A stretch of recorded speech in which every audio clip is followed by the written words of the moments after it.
Ladies and gentleman, Karnataka ರಾಜಕಾರಣದ ಇತ್ತೀಚಿನ ಮಹತ್ವದ ಬೆಳವಣಿಗೆಯಲ್ಲಿ ಹೊಸದಾಗಿ ರಚನೆಯಾಗಿರುವಂತಹ ಡಿಕೆ ಶಿವಕುಮಾರ್ ನೇತೃತ್ವದ ಸಚಿವ ಸಂಪುಟದಲ್ಲಿ ಪ್ರಿಯಾಂಕ್ ಖರ್ಗೆ ಅವರಿಗೆ ಅತ್ಯಂತ ಪ್ರಭಾವಶಾಲಿ ಜವಾಬ್ದಾರಿಯನ್ನು ನೀಡಲಾಗಿದೆ.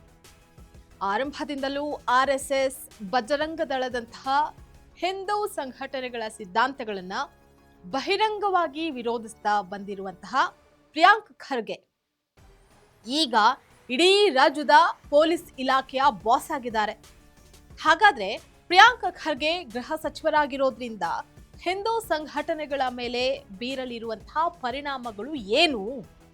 ಇಲಾಖೆ ಇವರ ಕೈಗೆ ಸಿಕ್ಕಿರೋದು ಸಂಘಟನೆಗಳ ಕಾರ್ಯವೈಖರಿಗೆ ಬ್ರೇಕ್ ಹಾಕುತ್ತಾ? ಪ್ರಿಯಾಂಕ್ ಖರ್ಗೆ ಗೃಹ ಇಲಾಖೆಯನ್ನ ನಿಭಾಯಿಸ್ತಾರಾ? ಈ ಕುರಿತಾದ ಕಂಪ್ಲೀಟ್ ರಿಪೋರ್ಟ್ ಅನ್ನ ನೋಡ್ತಾ ಹೋಗೋಣ. ವೀಕ್ಷಕರೇ, ನೆಲ ಜಲ ಭಾಷೆಗಾಗಿ ಪ್ರಾಮಾಣಿಕ ಪತ್ರಿಕೋದ್ಯಮ. ನೀವು ನೋಡ್ತಾ ಇದ್ದೀರಾ ಫೋಕಸ್ ಟಿವಿ. ನಾನು ನಿಶ್ಚಿತ.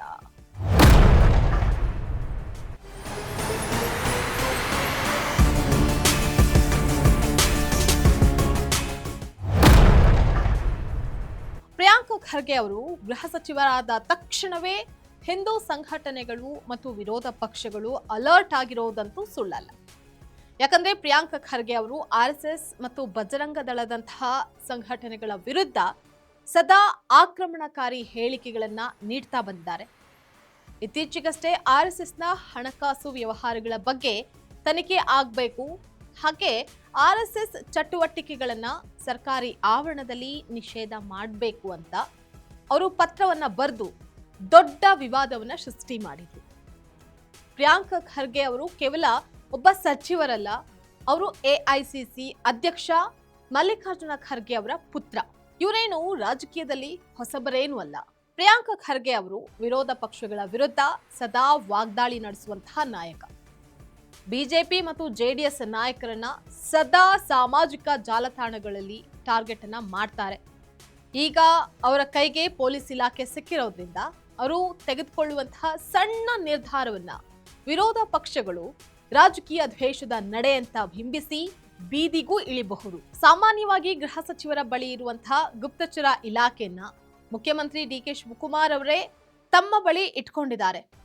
ಗುಪ್ತಚರ ಮಾಹಿತಿ ಸಿಎಂ ಬಳಿ ಇರೋದ್ರಿಂದ ಇಲಾಖೆಯ ಮೇಲೆ ಸಂಪೂರ್ಣ ಹಿಡಿತ ಸಾಧಿಸೋದು ಖರ್ಗೆ ಅವರಿಗೆ ಒಂದು ಸವಾಲ್ ಕೂಡ ಆಗಬಹುದು. ಐಟಿಬಿಟಿ ಅಥವಾ ಗ್ರಾಮೀಣಾಭಿವೃದ್ಧಿ ಇಲಾಖೆಗಳಿಗೆ ಹೋಲಿಕೆ ಮಾಡಿಕೊಂಡ್ರೆ ಗೃಹ ಇಲಾಖೆ ಅತ್ಯಂತ ಸೂಕ್ಷ್ಮವಾದದ್ದು.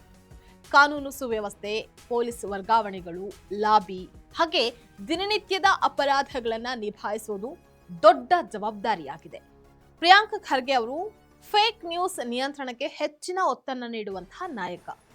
ಹಿಂದೂ ಸಂಘಟನೆಗಳ ಐಟಿ ಸೆಲ್ಗಳು ಹಾಗೆ ಕಾರ್ಯಕರ್ತರು ಸಾಮಾಜಿಕ ಜಾಲತಾಣದಲ್ಲಿ ಪೋಸ್ಟ್ ಮಾಡುವಂತಹ ವಿಷಯಗಳ ಮೇಲೆ ಗೃಹ ಇಲಾಖೆಯ ಸೈಬರ್ ವಿಭಾಗ ತೀವ್ರ ನಿಗಾವನ್ನ ಇರಿಸುತ್ತೆ.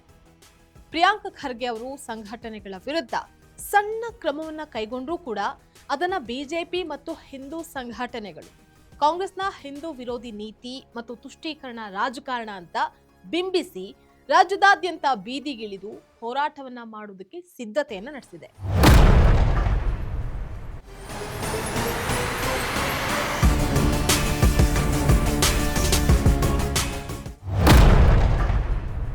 ಪ್ರಿಯಾಂಕ್ ಖರ್ಗೆ ಅವರು ನೇರ ನಡೆ ಮತ್ತು ಕಠಿಣ ನಿರ್ಧಾರಗಳಿಗೆ ಹೆಸರಾದಂಥವು. ಗೃಹ ಇಲಾಖೆ ಅಷ್ಟು ಸುಲಭದ ಹಾದಿಯಲ್ಲ. ಪ್ರಿಯಾಂಕ್ ಖರ್ಗೆ ಅವರ ಮುಂದೆ ಬೆಟ್ಟದಷ್ಟು ಸವಾಲುಗಳಿದೆ. ಇಲಾಖೆಯ ಮೇಲೆ ತನ್ನದೇ ಆದಂತಹ ಹಿಡಿತ ಸಾಧಿಸೋದು ಖರ್ಗೆ ಅವರಿಗೆ ಒಂದು ದೊಡ್ಡ ರಾಜಕೀಯ ಪರೀಕ್ಷೆ ಆಗಿದೆ. ವಿರೋಧ ಪಕ್ಷಗಳ ಆಕ್ರೋಶವನ್ನ ಎದುರಿಸ್ತಾ ರಾಜ್ಯದಲ್ಲಿ ಶಾಂತಿ ಮತ್ತು ಸುವ್ಯವಸ್ಥೆಯನ್ನ ಕಾಪಾಡಿ ತಮಗಿರುವಂತಹ ಆಕ್ರಮಣಕಾರಿ ಇಮೇಜ್ ಅನ್ನ ಒಬ್ಬ ಗೃಹ ಸಚಿವರನ್ನಾಗಿ ಬದಲಾಯಿಸಿಕೊಳ್ಳುತ್ತಾ ಕಾದ್ ನೋಡ್ಬೇಕಾಗಿದೆ. ಇದಾಗಿತ್ತು ಇವತ್ತಿನ ಪೊಲಿಟಿಕಲ್ ಅಪ್ಡೇಟ್. ನೆಲ ಜಲ ಭಾಷೆಗಾಗಿ ನೋಡ್ತಾ ಇರಿ ಫೋಕಸ್ ಟಿವಿ.